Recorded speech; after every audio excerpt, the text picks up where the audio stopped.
São Paulo, 23 de abril de 2020.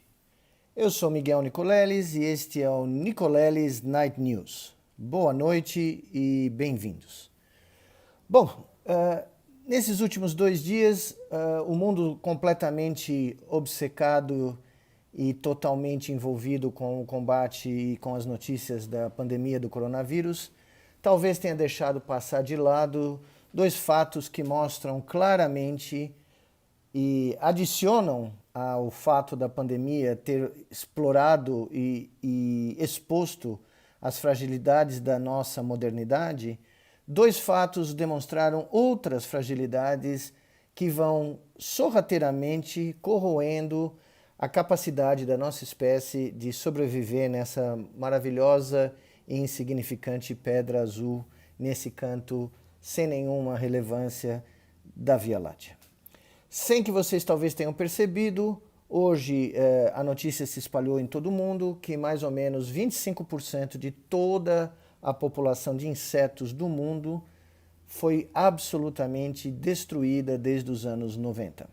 A causa mais provável dessa verdadeira extinção permiana de insetos é o uso abusivo de agrotóxicos que não só matam os insetos, mas constroem a nossa própria eliminação. Pois bem, sem insetos, sem abelhas, sem toda sorte de insetos que existem por esse mundo, a polinização das plantas passa a ser uma tarefa hercúlea, se não impossível.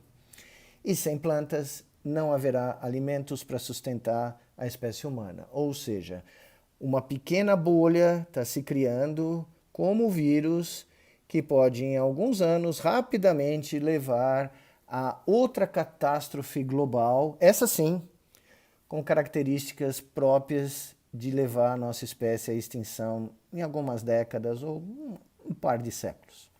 Ao mesmo tempo, todos nós fomos surpreendidos com outro evento que deixou explícita a forma como a civilização moderna opera, que foi, de repente, os preços do petróleo caírem a um valor negativo. Pensem nisso. Com a contínua produção, mas a falta de demanda de petróleo, as regiões que estocam petróleo começaram a chegar no seu limite. E como começaram a chegar no seu limite, não haviam de pôr petróleo novo. E o que ocorre é que não existe um cara sentado na Arábia Saudita ou em Nova York calculando e pondo o preço do petróleo na bolsa de valores de todo lugar do mundo. Não. Na realidade, a economia moderna fugiu do controle das mãos e dos cérebros humanos.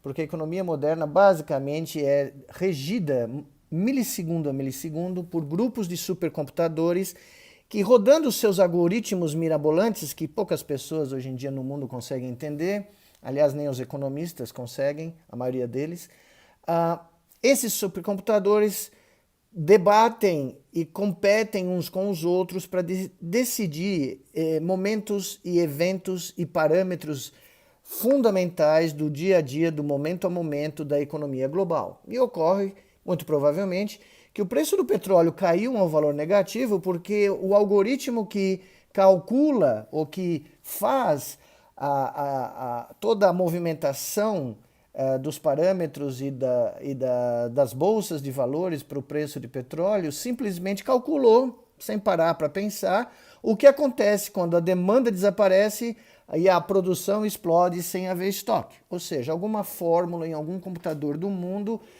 levou os preços do petróleo a menos $2 por barril.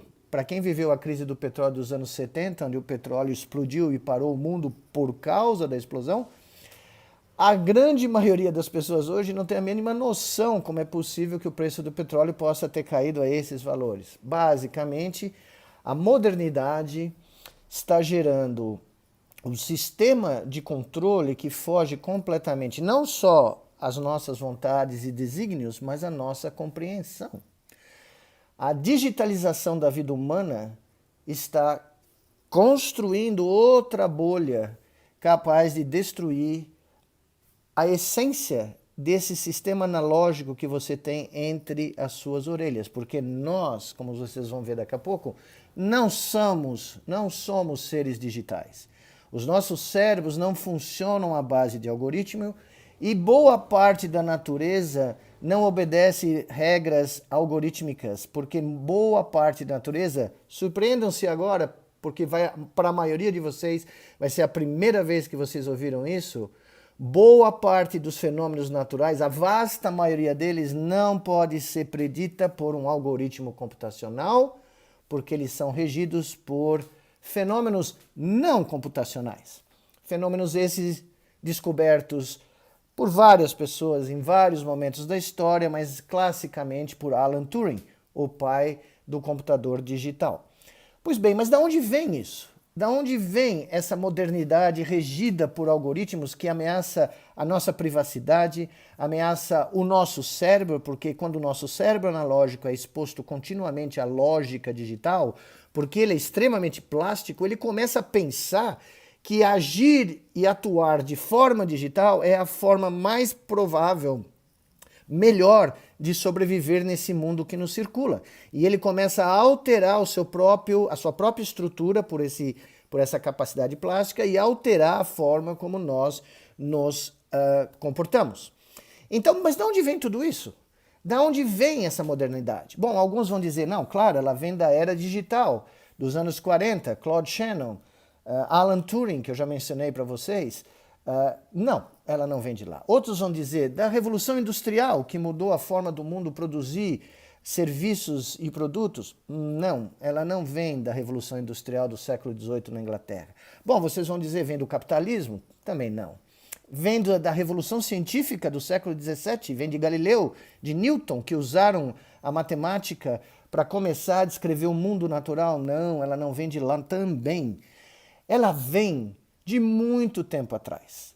Eu vou deixar para outro vídeo a descrição do qual o impacto do aparecimento da linguagem oral, que permitiu que as nossas memórias fossem transmitidas e sincronizassem outros seres humanos em grandes brainets para agirem como grupo social. Eu vou omitir também a história da escrita, da linguagem escrita, que revolucionou a forma como o conhecimento humano poderia ser transmitido por gerações e gerações. Eu só vou mencionar uma história que eu nunca vou esquecer na minha vida. Quando a escrita estava começando a surgir e poucos tinham conhecimento na Mesopotâmia, sim, lá no Iraque de hoje, do poder da escrita, ela foi representada por uma história muito curtinha e muito bonitinha. O grande rei de Uruk, ameaçado com threats que foram trazidos pelos soldados de um outro reino vizinho da Mesopotâmia, em vez de mandar aos seus exércitos poderosos para acabar com o reino, seu vizinho, que o incomodava, mandou uma placa de argila com uma mensagem escrita cuneiforme e um tradutor que era capaz, um dos poucos do reino da Mesopotâmia, que era capaz não só de escrever, como ler. E esse tradutor carregou uma carta para esse rei que ameaçava o grande rei de Uruk e leu a pedra de argila que dizia mais ou menos o seguinte para o cara: filho, se você continuar enchendo o saco, você vai se arrepender para o resto da sua vida. Pois bem, o grande rei de Uruk assinava a mensagem e o rei que ameaçava Uruk simplesmente disse: bom, não há como eu nem o meu reino desafiar alguém que é capaz de fazer uma pedra de argila falar. Não preciso dizer mais nada. Pois bem, na minha concepção, a modernidade que tanto nos fez chegar onde nós chegamos, que nos mandou para a Lua, que nos permite que a ciência faça o que ela faz, ou seja, coisas absolutamente maravilhosas, positivas, mas que também cria essa bolha, essa ameaça em e expõe diferentes fragilidades do movimento e do modelo civilizatório que nós criamos, começa basicamente com um cara chamado Pitágoras de Samos, no século VI a.C., que da Iônia grega se mudou para o sul da Itália, para Croton, e criou uma escola conhecida como os Pitagorianos. Pitágoras e sua escola, não vou falar do Teorema de Pitágoras, que foi demonstrado desenhando, tá? Não tinha número, não tinha fórmula, era tudo desenhado, né? a soma do quadrado dos catetos, ele desenhou um quadrado do lado do triângulo dos dois catetos e viu que a soma deles correspondia ao quadrado da hipotenusa. Pois bem, Pitágoras e seus discípulos, não se sabe bem quem, fez o quê? É um mistério, um dos grandes mistérios da história da matemática. Basicamente acreditavam que tudo era números, que tudo poderia ser descrito por números. E aí a modernidade foi lançada. A modernidade nasceu, mas ela precisava de um impulso, ela precisava de algo que dissesse para todos nós, com absoluta claridade, que tudo podia ser descrito por números, mas também por formas. E o inventor dessa segunda linguagem se chama Euclides. Euclides basicamente viveu na Alexandria durante o reino de Ptolomeu, o primeiro general de Alexandre o Grande, que depois da morte de Alexandre resolveu pegar um pedaço das conquistas do seu chefe no Egito e se autodenominou Faraó. E criou uma nova dinastia, onde Euclides escreveu um dos livros mais importantes de toda a história da humanidade. Os elementos de geometria de Euclides fazem com que as sementes da nossa vida, 2.300 anos depois, fossem lançadas quando Euclides desenhou uma reta que unia dois pontos e começou a descrever os axiomas que levaram muitos anos depois, séculos depois, a modelos do universo baseados na geometria e nos números. Pois bem, eu me adiantei. Eu não posso deixar de mencionar outro grande alexandrino, Diofantos, que deu o lançamento da álgebra. Os primeiros conceitos, as primeiras ideias algébricas surgiram também um pouco depois, na mesma Alexandria, já agora no século III depois de Cristo. Mas para quem não viu o meu vídeo sobre Alexandre e Gengis Khan, vai vir com uma surpresa que o segundo grande pai, talvez o cara que realmente fez o parto dessa geometria, da dona álgebra, é um árabe. Porque a palavra álgebra vem do árabe álgebra. E o pai que fez o parto da álgebra, se aproveitando dos números que vieram da Índia e adaptando eles, por isso que nós chamamos os números que nós usamos até hoje de indo-arábicos. O meu grande herói muçulmano, o grande matemático persa, Muhammad ibn Musa al-Khwarizmi, escreveu o seu tratado onde as primeiras soluções para equações lineares e quadráticas, aquelas da parábola de segundo grau, foram descritas usando não só números, os números indo-arábicos que nós usamos até hoje, mas também letras misturadas com números. Esse casamento deu origem à revolução da álgebra. E o nosso querido Al-Khwarizmi escreveu no seu livro receitas de como calcular usando equações algébricas, heranças, transações bancárias, empréstimos, ou seja, ele criou um manual prático da álgebra que ficou popular por toda a Ásia Central e foi levada para as bibliotecas de Bagdá, de Córdoba, na Andaluzia, no califato que existia na Andaluzia, pelas rotas, vocês adivinharam, das rotas da seda. As rotas da seda espalharam a álgebra pelo mundo, a ponto de, no livro de Dom Quixote, haver um personagem que calcula usando a álgebra para resolver um problema no meio do grande romance. Pois bem, Al-Khwarizmi, o sobrenome, deu origem à palavra algorithm. A palavra algoritmo é em homenagem a Al-Khwarizmi, que foi o primeiro ser humano a usar essas formulações algébricas para resolver problemas normais do dia a dia da vida dos seres humanos. Bom, a álgebra se espalhou por todo o mundo islâmico, foi para a Andaluzia, mas no século XIII, mais precisamente no começo do século XIII, um homem chamado Leonardo de Pisa, mais conhecido como Fibonacci, acompanhou seu pai para o norte da África numa missão de comércio, porque o seu pai era comerciante, e descobriu lá a álgebra. E descobriu como a álgebra era usada nos bancos muçulmanos, que à época eram os mais avançados do mundo. Pois bem, Fibonacci escreveu um livro chamado Liber Abaci, que na realidade não é um livro do ábaco.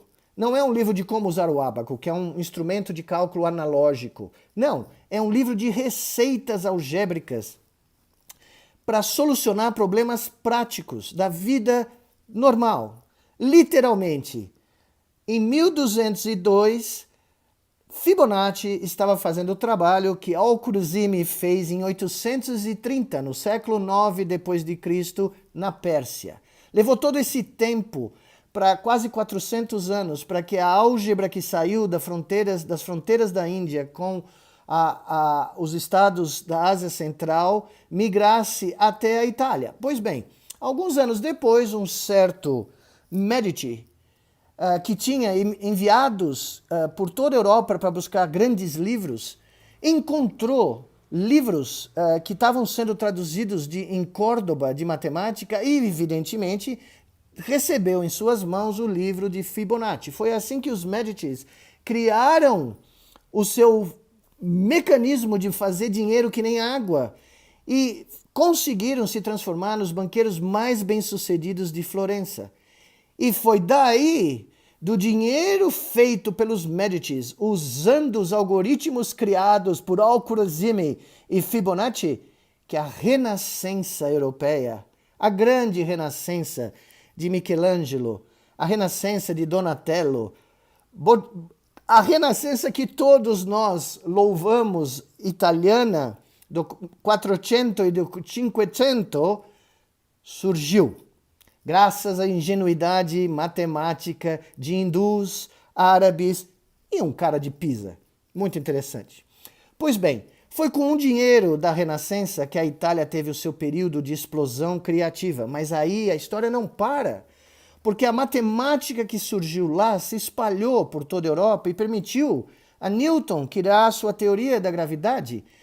3 séculos depois, no século XIX, 2 séculos depois, no século XIX, um matemático absolutamente desconhecido na época, apesar de ter estudado no centro do mundo matemático, na capital da matemática europeia, que era Göttingen, Riemann, basicamente propôs, pensem só nisso, 1500 anos depois de Euclides propor a sua geometria, Riemann criou uma outra geometria. E foi essa geometria que permitiu a Albert Einstein criar a descrição mais completa, mais acurada que nós temos do universo, a teoria da relatividade geral. Foi de lá, pegando uma visão geométrica da realidade e projetando essa visão para o universo, Einstein mostrou que o espaço-tempo se fundem e a gravidade nada mais é do que a dobradura desse espaço-tempo pela massa dos grandes corpos celestes. Pois bem, tudo isso convergiu até os anos 40, onde nós tivemos a grande revolução digital, e é ela, esse último capítulo dessa história que vem do século VI a.C., que começou a ditar uma mudança total na forma como nós vivemos. E que determinou, hoje, não só os progressos maravilhosos, que todos nós podemos tirar vantagem, eu jamais vou negar isso como cientista, não há a mínima dúvida. A história da matemática é a história da libertação da raça humana, dos seus mitos sem nenhuma base racional, para explicações que nos permitem definir pelo menos a melhor visão que este todo Criador de tudo é capaz de fazer do que está aqui fora, tá? Permite nos transformar naquela espécie que confere significado e importância para essa informação em potencial, essa sopa de informação em potencial ao nosso redor. Esse mesmo triunfo do cérebro humano gerou uma visão não condizente com a importância da vida humana, porque ela gerou também a visão que tudo pode ser reduzido a algoritmos. A nossa vida, o nosso bem-estar, os nossos pensamentos, todos os aspectos da nossa vida, no momento em que eu falo a vocês, estão passando por uma tentativa de serem reduzidos a um algoritmo numa máquina como essas. Como um telefone celular ou como qualquer outra máquina de Turing, se levou essa visão ao limite e com essa visão nós criamos a modernidade e suas fragilidades. E hoje nós vivemos, dentro dessa pandemia, o fato ou o evento que decorre, em parte, a criação de uma cosmologia onde a igreja dos mercados e o Deus dinheiro, os algoritmos computacionais automáticos que regem a economia do mundo sem pensar por um segundo no bem-estar humano como primeira prioridade, nos levaram aonde nós estamos. Ou seja, a moeda que, a propósito, foi criada pela primeira vez na Lídia, no século 8 a.C., como uma forma de permitir que o valor fosse transportado e agilizasse as transferências comerciais, o que foi criado lá, como só uma coisa para facilitar a nossa vida, se transformou no centro do nosso universo, o dinheiro.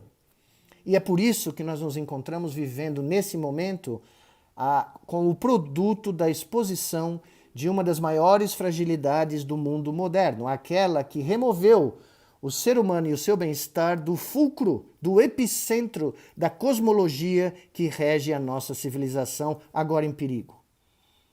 E é por isso que eu acredito que o verdadeiro Criador de tudo, ainda completamente resistente à sua transformação forçada a um algoritmo digital, vai resistir. Ele vai resistir e vai demonstrar que o seu processamento analógico ainda é capaz de resistir a todas as suas tentativas de escravidão. Porque aqui nenhuma máquina vai conseguir reproduzir. Nenhum computador vai conseguir reproduzir. Nenhum sistema digital vai se equivaler às maravilhas analógicas, às abstrações científicas, artísticas, poéticas, ao amor, à solidariedade e à empatia humana que são geradas sem fórmula alguma, mas pelo produto das tempestades neurais que cruzam os nossos 86 bilhões de neurônios e que nos permitem dizer que a primavera vai voltar. E eu não só tenho certeza disso, como eu quero dizer que não há nada a se arrepender. Nós chegamos até aqui e nós vamos saber mudar de curso depois da pandemia e reconhecer que o bem-estar humano tem que ser o fulcro da nossa cosmologia. E para terminar, eu deixo com vocês uma das maiores entonações musicais da história da humanidade que nos dá esperança de que tudo vai poder ser como era e que nós vamos ter a chance de voltar desse pesadelo.